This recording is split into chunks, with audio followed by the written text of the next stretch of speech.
الحمدللہ وحدہ لا شریک لہ والصلاۃ والسلام علی من لا نبی بعد۔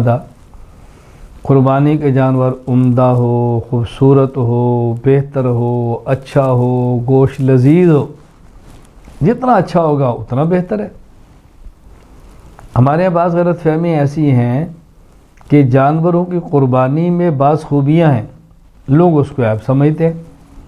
یعنی عام حالت میں کسی جانور میں ایک عیب ہو تو لوگ سمجھتے ہیں شاید یہ قربانی کے اندر بھی عیب ہوگا۔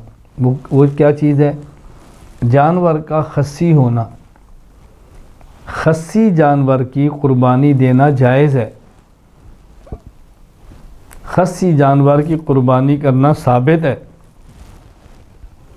سنن ابی داؤد میں ہے، ذبح النبی صلی اللہ علیہ وسلم یوم الذبح، رسول اکرم صلی اللہ علیہ وسلم نے قربانی والے دن ذبح کیا۔ کس کو؟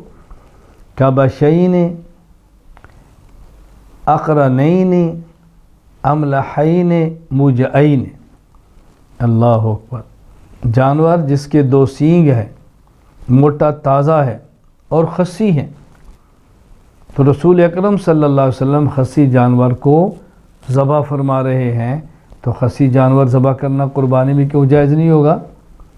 اور عجیب تر بات یہ ہے کہ حضرت امام اعظم ابو حنیفہ رحمۃ اللہ علیہ فرماتے ہیں ان الخصی اولا لأن لحمہ ألذ وأطیب۔ سبحان اللہ۔ فرمایا وہ جانور جو خصی ہے اس کا قربانی میں ذبح کرنا اعلیٰ، افضل اور بہتر ہے۔ کیوں؟ لأن لحمہ ألذ وأطیب۔ اس جانور کا گوشت لذیذ بھی ہے اور اس جانور کا گوشت اچھا بھی ہے، مزیدار بھی ہے، ستھرا بھی ہے، لہذا ذبح کرنا چاہیے۔ تو جانور کا خصی ہونا یہ وہ عیب نہیں کہ جس سے قربانی نہ ہو، بلکہ اس کی یہ خوبی ہے کہ جس میں قربانی کے لیے جانور دوسروں سے بھی بہتر ثابت ہوتا ہے، اس لیے خصی جانور کو قربانی کرنا جائز ہی نہیں بلکہ بہتر ہے۔ وآخر دعوانا الحمدللہ رب العالمین۔